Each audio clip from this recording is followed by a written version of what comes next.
Welcome to Mango Day. I'm Nancy. It's been a little less than a month since I moved from California to Utah. All I can say is resettling is hard. Almost as soon as I arrived to Salt Lake City, I started helping my brother demolition his in-law unit. It was almost a dream come true. I've always dabbled a little bit here in interior design and woodworking, always one day dreaming of having my own home to renovate and make into a quirky, functional, and inspiring oasis of colors and plants. But I guess we always have to start somewhere, and I feel really fortunate that I'm able to learn the fundamental structure of a home with my brother. One day, maybe I could create a home of my own.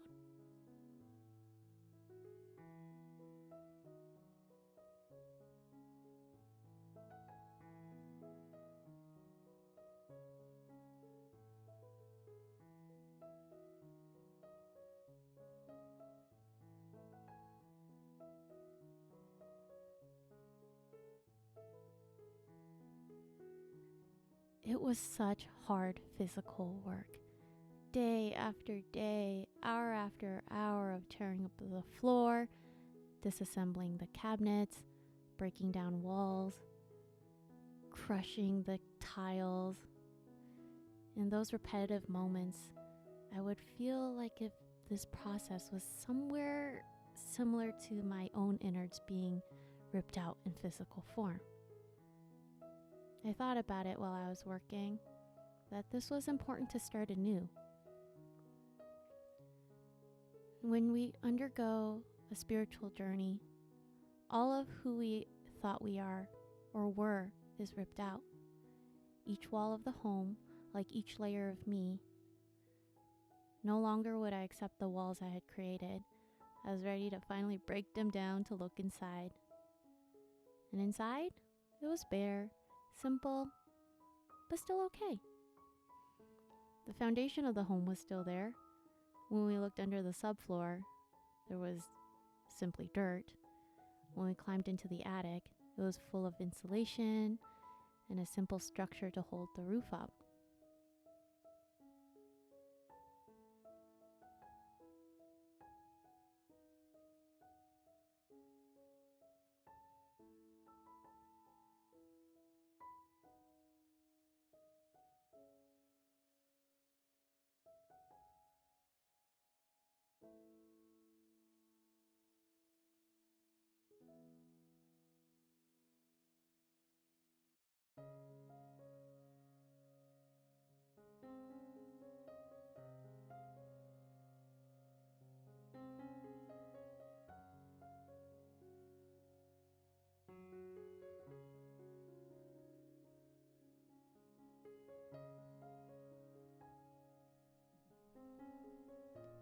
I loved my breaks. They included water, some time with my nieces, sometimes walking next door to see my new friends. There were a lot of horses around, 2 alpacas, some goats, and some neighbors. Real human neighbors, mostly middle-aged. But it was nice to say hello and learn about the community and the people that lived here for so long.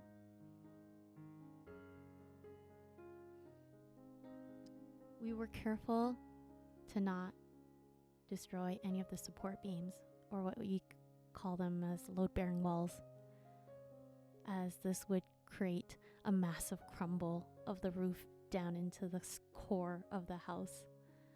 We were also careful not to cut into the wires, always turning off all the electricity before we were around any of the circuits or the outlets.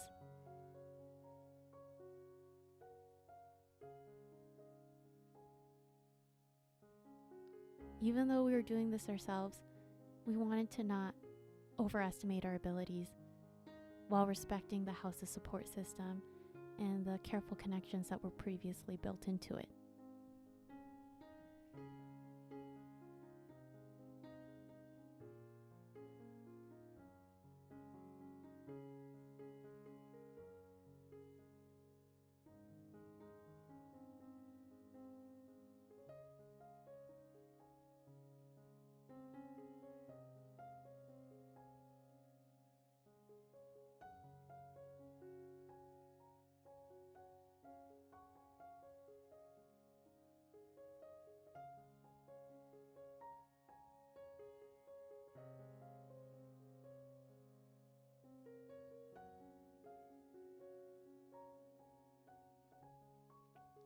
After 4 days of tearing down the house, we started to build new walls.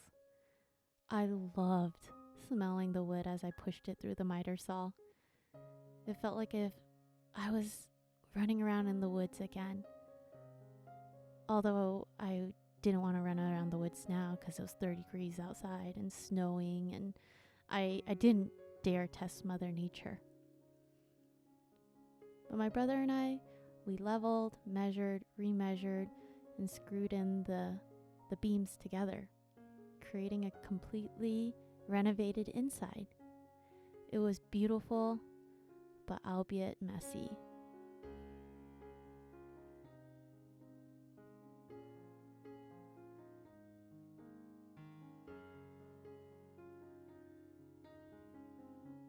Overall, my brother was so happy with the result, and I was really happy for him. It's really exciting to know that you can support someone to build their own dreams. But I need to start my own journey as well.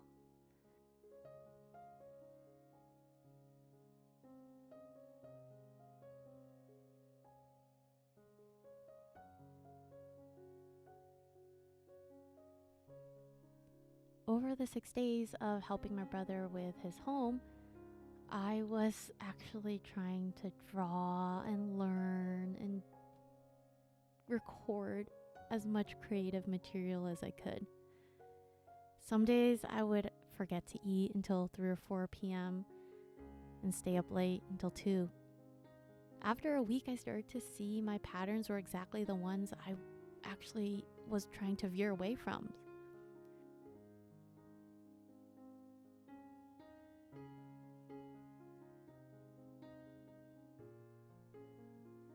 I was still fixated on being productive, working non-stop. I forgot why I left in the first place. I left California so I could learn to build peace, joy, and tranquility in myself. Yet my home was still functioning off of a shaky structure, made up of self-doubt and overworking as a means to fill in the sense of lack, and constantly needing to prove my self-worth. I could not separate my productivity from my self-worth. Even after launching, I was so disappointed in myself. I should be doing more. It didn't matter that I had learned new video, audio, sticker making machines, and was producing some content from it. I just was not satisfied. But my friends, they were so supportive, telling me that I was already doing so much and not to be so hard on myself. One friend in particular reminded me, creativity should be fun. If you're not having fun, you're not doing it right. So the next week, I refocused again. I started to draw, and my body felt so much peace. I knew with certainty, yes, this is my direction. This is my path. And I was just so happy to draw all the time.